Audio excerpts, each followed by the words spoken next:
ನಿನ್ನೆ ವಕೀಲರ ಸಾವಿನ ಬಗ್ಗೆ ಸುದ್ದಿ ತಿಳಿದಾಗ ಭಾಳ ಆಘಾತ ಆಯಿತು.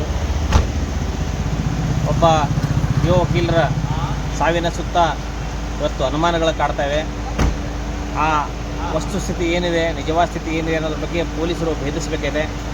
ಖಂಡಿತವಾಗಿ ಪೊಲೀಸರು ಸತ್ಯಾಸತ್ಯವನ್ನು ಭೇದಿಸ್ತಾರೆ ಅಂತಕ್ಕಂಥ ವಿಶ್ವಾಸ ನಮ್ಮ ವಕೀಲರ ಸಂಘಕ್ಕಿದೆ. ಇವತ್ತು ನಾವು ಆ ವಕೀಲರ ಸಾವಿನ ಘಟನೆಯನ್ನು ಖಂಡಿಸಿ ನಾವು ಜಿಲ್ಲಾ ವಕೀಲರ ಸಂಘದ ಎಲ್ಲ ಪದಾಧಿಕಾರಿಗಳು ಸೇರಿಕೊಂಡು ನಾವು ನಮ್ಮ ಸಭಾಭವನದಲ್ಲಿ ದೊಡ್ಡ ಮೀಟಿಂಗನ್ನು ಮಾಡಿ ಈ ಘಟನೆಯನ್ನು ಖಂಡಿಸಿ ನಾವು ನ್ಯಾಯಾಲಯದ ಕಾರ್ಯಕಲಾಪಗಳಿಂದ ನಾವೆಲ್ಲರೂ ದೂರ ಉಳಿದಿದ್ದೇವೆ. ವಿಶೇಷವಾಗಿ ಪೊಲೀಸ್ ಇಲಾಖೆಯವರು ಶೀಘ್ರವೇ ಇದನ್ನು ಲೇಟ್ ಮಾಡದೇ ಇದರ ಬಗ್ಗೆ ಶೀಘ್ರವೇ ತನಿಖೆ ಮಾಡಿ ಸಾರ್ವಜನಿಕರಿಗೆ ಸ್ಟೇಟ್ಮೆಂಟನ್ನು ಬಹಿರಂಗಗೊಳಿಸಬೇಕು. ಯಾಕಂದರೆ ಊಹಾಪೋಹಗಳಿಗಿಂತಲೂ ಸತ್ಯಾಸತ್ಯತೆ ಯಾವುದು ಅನ್ನೋದು ಬಹಿರಂಗ ಆಗಬೇಕು. ಇದನ್ನು ನಾವು ವಕೀಲ ಸಂಘದವರು ವಿನಂತಿ ಮಾಡ್ತೇವೆ. ಈ ಹಿನ್ನೆಲೆಯಲ್ಲಿ ವಕೀಲ ಸಂಘವು ಇವತ್ತು ಜಿಲ್ಲಾಧಿಕಾರಿಗಳಿಗೆ ತೆರಳಿ ಬೈಕ್ ಮೇಲೆ ರ್ಯಾಲಿ ಮೂಲಕ ತೆರಳಿ ನಾವು ಮನವಿ ಪತ್ರವನ್ನು ಕೊಟ್ಟಿದ್ದೇವೆ.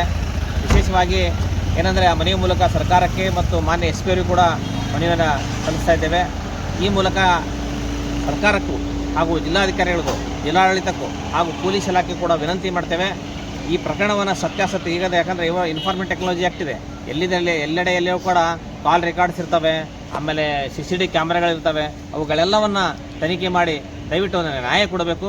ವಿಶೇಷವಾಗಿ ವಕೀಲರ ಮೇಲೆ ಅದು ಯಾವುದೇ ಒಬ್ಬ ವ್ಯಕ್ತಿ ಸಣ್ಣ ಕೃತ್ಯನೇ ಮಾಡಲಿ, ದೊಡ್ಡ ಕೃತ್ಯನೇ ಮಾಡಲಿ, ಏನೇ ಮಾಡಲಿ, ವಕೀಲರೊಬ್ಬರು ಡ್ಯೂಟಿ ಮುಗಿಸ್ಕೊಂಡು ಹೋಗುವ ಮಧ್ಯ ಯಾವುದೇ ವ್ಯಕ್ತಿ ಯಾವುದೇ ಕೃತ್ಯ ಮಾಡಿದರೂ ಸಹ ಅದು ಕಾನೂನು ಅಪರಾಧ. ಅದು ವಿಶೇಷವಾಗಿ ಅಡ್ವೊಕೇಟ್ ಪ್ರೊಟೆಕ್ಷನ್ ಆ್ಯಕ್ಟ್ ಅಡಿ ಕೂಡ ಅಪರಾಧ ಆಗ್ತದೆ. ಆ ಹಿನ್ನೆಲೆಯಲ್ಲಿ ಇದನ್ನು ಪೊಲೀಸರು ಗಮನಿಸಬೇಕು, ವಕೀಲರನ್ನು ರಕ್ಷಣೆ ಮಾಡಬೇಕು. ಭಾಳ ನೋವು ಅನಿಸ್ತದೆ. ಇತ್ತೀಚಿನ ದಿನಗಳಲ್ಲಿ ನೋಡ್ತಾ ಇದ್ದರೆ ವಕೀಲರ ಮೇಲೆ ಹಲ್ಲೆ ಆಗ್ತವೆ, ವಕೀಲರ ಮೇಲೆ ಏನೇನೋ ಆಗ್ತವೆ. ಆ ದೌರ್ಜನ್ಯವನ್ನು ತಡಿತಕ್ಕೋಸ್ಕರ ಕಾಯ್ದೆ ಬಂದಿದೆ.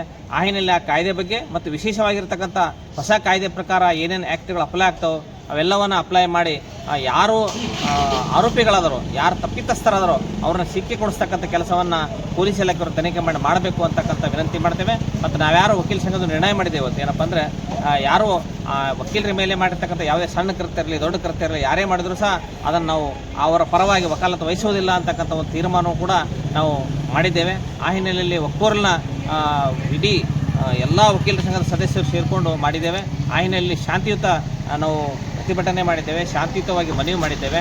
ಹೀಗೆ ಶಾಂತಿಯುತ ಮಾಡ್ತೇವೆ. ಆದ್ದರಿಂದ ಈ ಶಾಂತಿಯುತ ಹೋರಾಟಕ್ಕೆ ಸರ್ಕಾರ ಸ್ಪಂದಿಸಬೇಕು ಅಂತಕ್ಕಂಥ ನಮ್ರವಾದ ಮನವಿ ಮಾಡಿ ನಿಜವಾದ ಯಾರ್ಯಾರು ಆರೋಪಿಗಳಿದಾರ, ತಪ್ಪಿತಸ್ಥರದಾರ ಅವ್ರು ದೌಡ್ ತನಿಖೆ ಮಾಡಿ ಅವ್ರು ಬಂಧಿಸಬೇಕು. ಆ ಬಂಧನ ಮಾಡಿ ವಿಷಯವನ್ನು ಸಾರ್ವಜನಿಕ ಬಹಿರಂಗಗೊಳಿಸಬೇಕು ಅಂತ ವಿನಂತಿಸ್ತೇನೆ. ಸರ್, ಏನಾಗಿದೆ ಘಟನೆ? ನಿನ್ನೆ ಏನಾಗಿದೆ? ಅಲ್ಲ, ಏನು ಘಟನೆ ಆಗಿದೆ ಅನ್ನೋದ್ರದ್ದು ಪೊಲೀಸರು ಹೇಳಬೇಕು, ನಾವಲ್ಲ. ಈ ಊಹಾಪೋಹಗಳು ಆಯಾ ಸೋಷಿಯಲ್ ಮೀಡಿಯಾದಲ್ಲಿ ಒಂದು ಬರ್ತಾ ಇದೆ, TV ಮೀಡಿಯಾಗಳು ಒಂದು ಬರ್ತಾಯಿದೆ, ಪತ್ರಿಕೆಗಳಲ್ಲಿ ಒಂದು ಬರ್ತಾ ಇದೆ. ಈಗ ನಾವು ಕೂಡ ಥರ್ಡ್ ಪರ್ಸನ್ಸ್. ನಾವೆಲ್ಲ ಏನಂದರೆ ನಾವು ವಕೀಲರಂದರೆ ನಮ್ಮ ಸಮೂಹದ ಆದ ಮೇಲೆ ನಮ್ಗೆ ಗೊತ್ತಾಗಿರೋದು. ಆ ಹಿನ್ನೆಲೆ ಏನಾಗಿದೆ ಅನ್ನೋದ್ರ ಬಗ್ಗೆ ಯಾರು ಹೇಳಬೇಕು? ತನಿಖಾಧಿಕಾರಿಗಳು ಹೇಳಬೇಕು. ಖಂಡಿತವಾಗಿ ತನಿಖೆ ಮಾಡ್ತಾರೆ ಅಂತಕ್ಕಂಥ ವಿಶ್ವಾಸ ಇದೆ. ಆ ಹಿನ್ನೆಲೆಯಲ್ಲಿ ಯಾವುದೇವಾಗಿ ನಾವು ವಕೀಲರ ಸಂಘ ಇಷ್ಟೇ ನ್ಯಾಯವಾಗಿರೋದನ್ನು ತನಿಖೆ ಮಾಡಬೇಕು, ನ್ಯಾಯವಾಗಿರೋ ತನಿಖೆ ಮಾಡಿ ಸಾರ್ವಜನಿಕ ಬಹಿರಂಗಗೊಳಿಸಬೇಕು ಅಂತಕ್ಕಂಥ ವಿನಂತಿ ಮಾಡ್ತೇವೆ. ತಮ್ಮ ಹೆಸರು? ಮಲ್ಲಿಕಾರ್ಜುನ್ ರಂಗಿಮಠ್, ಹಿರಿಯ ವಕೀಲರು, ವಿಜಯಪುರ. ದಿನಾಂಕ 8/8/2024 ರವಿಕುಮಾರ್ S. ಮೇಲಿಕೇರಿ, ಶಾಕಿನ್ ಅಗರ್ಕೇಡಿ ಇವರ ದುರ್ಘಟನೆಯನ್ನು ಖಂಡಿಸಿ ಇವತ್ತು ನಮ್ಮ ವಕೀಲರ ಸಂಘದಲ್ಲಿ ಇವ್ರ ವಿರುದ್ಧ ಯಾರೇ ಜಾಮೀನು ಹಾಕಿದ್ರು ಈ ಜಾಮೀನು ಯಾರು ವಕೀಲರು ಹಾಕ್ಬಿಡೋಕ್ಕೆ ಫಸ್ಟ್ಗೆ ನಿರ್ಣಯ ಮಂಡಿಸಲಾಯಿತು. ಸದರಿ ನಿರ್ಣಯಕ್ಕೆ ನಮ್ಮ ಎಲ್ಲ ಹಿರಿಯ ಮತ್ತು ಕಿರಿಯ ನ್ಯಾಯವಾದಿಗಳಿಗೆಲ್ಲ ಒಪ್ಪಿಕೊಂಡು ಯಾರೂ ಜಾಮೀನು ಹಾಕ್ಲಾರಂಗೆ ನಾವು ನೋಡ್ಕೋತೇವೆ. ಅದೇ ರೀತಿ ನಮ್ಮ ಈ ಕಾರ್ಯಕಲಾಪಗಳಿಂದ ಇವತ್ತಿನ ದಿವಸ ನಾವು ದೂರ ಉಳಿದೆವು. ಇದು ಕೋರ್ಟ್ ಕಲಾಪಗಳಿಂದ ದೂರ ಉಳಿದು ಇವತ್ತು ಜಿಲ್ಲಾಧಿಕಾರಿ ನಮ್ಮ ಮನವಿಯನ್ನು ಕೊಟ್ಟು ಅದೇ ರೀತಿ ವರಿಷ್ಠಾಧಿಕಾರಿಗಳಿಗೆ, ಪೊಲೀಸ್ ವರಿಷ್ಠಾಧಿಕಾರಿಗಳಿಗೆ ಇವರಿಗೂ ಮನವಿ ಕೊಟ್ಟಿರ್ತೇವೆ. ಆದ ಕಾರಣ ಈ ಘಟನೆಯ ಸುತ್ತಾಸ್ಪೃತ್ಯತೆಯಿಂದ ಸತ್ಯಾಂಶ ಹೊರಬರುತ್ತಾನ ಇದು ಕಂಡು ಹಿಡಲಿ ಪೊಲೀಸ್ ಅಧಿಕಾರಿಗಳು ಅಂತೇಳಿ ಇವತ್ತು ನಾವು ಮನವಿ ಕೊಟ್ಟಿದ್ದೆವು. ಹೀಗಾಗಿ ಘಟನೆ ಏನಾಗಿದೆ? ನಿನ್ನೆ ಘಟನೆ ಆಗಿದ್ದು ನಮಗೆ ಸಮಂಜಸವಾಗಿ ಯಾವುದೂ ಗೊತ್ತಿಲ್ಲ. ನಿನ್ನೆ ಪರ್ಫೆಕ್ಟಾಗಿ ಯಾವ್ದು ಐಡಿಯಾ ಇಲ್ಲ.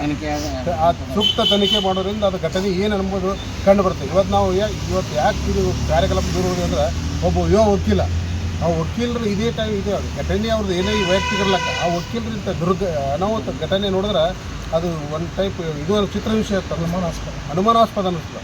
ಹೀಗಾಗಿ ಆ ಘಟನೆ ಸತ್ಯಾಸತ್ಯ ಹೊರಗೆ ಬರೋ ಸಂಬಂಧ ನಾವು ಕೋರ್ಟ್ ಕಾರ್ಯಕ್ರಮ ದೂರ ಉಳಿದೆವು, ಸೂಕ್ತವಾದ ತನಿಖೆ ಮಾಡಲಿಕ್ಕೆ. ಸರ್, ನೀನು ಘಟನಾ ಸ್ಥಳಕ್ಕೆ ಹೋಗಿದ್ರಿ, ನೋಡಿರಿ ನೀವು ಬೈಕ್ ಎಲ್ಲೇ ಇತ್ತು, ಅವ್ರ ಶವ ಎಲ್ಲಿ ಪತ್ತೆ ಆಗಿಲ್ಲ ನೋಡಿ ನೀವು. CCTV ಎಲ್ಲ ನೋಡಿದ್ವಿ, CCTV ನೋಡಿದ್ವಿ. ಕೆಲವೊಂದು ನಮಗೆ ಈ ಗಣಿ ಇದರಿಂದ ಬಸವನಗರದಿಂದ ಇಲ್ಲಿ ಗಾಡಿ ಆಕ್ಸಿಡೆಂಟ್ ಆಗಿದೆ. ಯಾಕಂದ್ರೆ ನಾವು ನೋಡಿದ್ರೆ ಗಾಡಿ ಆಕ್ಸಿಡೆಂಟ್ ಆಗಿ ಆ 3 ಕಿಲೋಮೀಟರ್ ತನಕ ಗಾಡಿ ಬೌಡಿ ಹ್ಯಾಂಗ್ ಕುಂದಿರ್ತದ, ಅದು ನಮ್ಗೆ ಒಂಡ್ರಾಗ್ಯದ. ಇದು ಏನಾಗ್ಬಿಟ್ಟದ, ಗಾಡಿ ಹತ್ತಿ ಆಕ್ಸಿಡೆಂಟ್ ಆದ್ರೆ ಯಾರೇ ಆಕ್ಸಿಡೆಂಟ್ ಆದ್ರೆ ಗಾಡಿ ತರಬ್ತಾರೆ, ಸ್ಟಾಪ್ ಮಾಡ್ತಾರೆ. ಇದು ಅಲ್ಲಿಂದ ಎಳ್ಕೊಂಡು ಹೋಗಿ ಅದು ಇದು ಯಾರು ನಮ್ಮ ಮೆಡಿಕಲ್ ಕಾಲೇಜಲ್ಲಿ ಆಯುರ್ವೇದಿಕ್ ಮೆಡಿಕಲ್ ಕಾಲೇಜಿಂದ ತೊಗೊಂಡು ಮನಗೋಳಿ ಕಾಲೇಜ್ ಹೋಗಿ ಸ್ಮಶಾನ ಬಲ್ಲಿ ಹೋಗೋದಾರ. ಇದು ನಮ್ಗೆ ಸಂಶಯ ಬಂದದ. ಈ ಘಟನೆ ಹಿಂಗೆ ಆಗೋದ್ರಿಂದ ಸಂಶಯ ಬಂದದ. ಆ ಉದ್ದೇಶಕ್ಕಾಗಿ ನಾವು ಇದು ನಂಬರ್ ಇಲ್ಲ, ಅದು ಮಾಡಿದ ವೆಹಿಕಲ್ಗೆ ನಂಬರ್ ಬರೋಕೆ ಗೊತ್ತಿಲ್ಲ. ಅದೇ ರೀತಿ ಈ ಇನೋವಾ ಗಾಡಿ ಅದಲ್ಲ, ಇನೋವಾ ಗಾಡಿಗೆ ಇದು ಇಲ್ಲ, ನಂಬರ್ ಇಲ್ಲ. ನಾವು ವಿಡಿಯೋ ನೋಡ್ಲಿಕ್ಕಾಗಿ ಇದು ಫುಟೇಜ್ ನೋಡ್ಲಿಕ್ಕಾಗಿ ಯಾವುದೂ ನಂಬರ್ ಇಲ್ಲ, ಹಿಂದೂ ಇಲ್ಲ ಮುಂದೂ ಇಲ್ಲ. ಸರ್ ಇದು ಕೋರ್ಟಿಂದ ಏನು ಫಾಲೋಅಪ್ ಆಗಿತ್ತು ಏನೋ ಗಾಡಿ ಅಂತ ಏನು ನಿಮ್ಮ ಇದು? ಅದು ನಮ್ಗೆ ಗೊತ್ತಿಲ್ಲ. ಅದು ಆಗಿರ್ಬೋದು, ಬ್ಲ್ಯಾಕ್ ಕೋಟಿಂಗ್ ಗಾಡಿಗಳು ಗ್ಲಾಸ್ಗೆ ಬ್ಲ್ಯಾಕ್ ಕೋಟಿಂಗ್ ಬ್ಲಾಕ್ ಆಗತ್ತಂತಂದ್ರು ನಮ್ಮ ಮುಖ್ಯರ ಅಂತ ಹೇಳ್ತಾರೆ. ಅದು ನೋಡೇವು ಆಲ್ರೆಡಿ ಸ್ಪಾಟ್ ಈಗ ನಗರದಲ್ಲಿ ಸಾಕಷ್ಟು. ಓಕೆ ಸರ್, ತಮ್ಮ ಹೆಸರು ಹೇಳಿ ಸರ್. ಕಿರಣ್ಣ ಜಿ ಚಾಕ್ಷಿ, ವಿಜಯಪುರ ವಕೀಲ ಸಂಘದ ಅಧ್ಯಕ್ಷರು. ಹೇಳಿ. ಇವತ್ತು ನಿನ್ನೆ ನಡೆದ ಒಂದು ಇನ್ಸಿಡೆಂಟ್ ನಮ್ಮ ರವಿ ಮೇಲಿನ ಮನೆ ಏನೈತಿ, ಆ ಒಂದು ಇನ್ಸಿಡೆಂಟ್ ನಮ್ಮ ವಕೀಲರಲ್ಲಿ ಏನೈತಿ ಅಪಾರ ಒಂದು ಭಯವನ್ನು ಹುಟ್ಟಿ ಮಾಡಿದ್ರು. ಯಾಕಂದ್ರೆ ಅವರು ಒಂದು ಆಕ್ಸಿಡೆಂಟ್ ಆಗಿದ್ದು ನೋಡಿದ್ರೆ ಏನೋ ಒಂದು ಇಂಟೆನ್ಷನಲಿ ಮಾಡ್ಯಾರ ಅಂತ ಅನ್ಸಾಗತೈತಿ. ಅದಕ್ಕೆ ಅವರು ಸಾವೇ ಒಂದು ಭಯ ಹುಟ್ಟಿಸ್ಯಾರ ನಮ್ಮ ವಕೀಲರಿಗೆ. ಯಾಕಂದ್ರೆ ವಕೀಲರ ರಕ್ಷಣೆ ಇಲ್ದಂಗೆ ಆಗ್ಯಾರ. ಅದಕ್ಕೆ ನಾವು ಪೊಲೀಸರಿಗೆ ಮತ್ತು DC ಗೆ ಇವತ್ತು ಏನು ಮನವಿ ಕೊಡಾಕತ್ತೀವಿ ಅಂದ್ರೆ, ಇವತ್ತು ಪೊಲೀಸರಿಗೆ ಮತ್ತು DC ಗೆ ಮತ್ತು ಸರ್ಕಾರಕ್ಕೆ ನಾವೇನು ಮನವಿ ಮಾಡಾಕತ್ತೀವಿ ಅಂದ್ರೆ, ನಮ್ಮ ವಕೀಲರಿಗೆ ರಕ್ಷಣೆ ಆಗಬೇಕು, ಅಲ್ಲಿಂದ ಸೂಕ್ತವಾದ ತನಿಖೆ ಆಗಬೇಕು. ಎಲ್ಲ ಅಧೀನದಲ್ಲಿ ಎಲ್ಲ ಒಂದು ಗ್ರೌಂಡ್ ಲೆವೆಲ್ನಾಗ ಈ ರೀತಿ ತನಿಖೆ ಆಗಬೇಕು. ಅದು ಏನು ಉದ್ದೇಶಪೂರ್ವಕ ಮಾಡ್ಯಾರೋ, ಏನು ಆಕ್ಸಿಡೆಂಟಲ್ ಡೆತ್ ಆಯಿತು, ಅದನ್ನೇನೈತಿ ಟೆಕ್ನಿಕಲಿ ಪೊಲೀಸರು ಮತ್ತು ಜಿಲ್ಲಾಧಿಕಾರಿಗಳು ಸೂಕ್ತ ತನಿಖೆ ಮಾಡಿ ನಮ್ಮ ವಕೀಲರಿಗೆ ನ್ಯಾಯ ಕೊಡಿಸ್ಬೇಕಂತ ನಾವು ಇವತ್ತು ಮನವಿ ಕೊಡಕ್ಕೆ ಬಂದೆವು. ನಮ್ಮ ಎಲ್ಲ ಕಾರ್ಯಕಲಾಪಗಳು ನಾವೆಲ್ಲರೂ ದೂರ ಹೋದೆವು. ಸಂಗಮೇಶ್ ಕಬ್ಬಿನ ಅಂತ.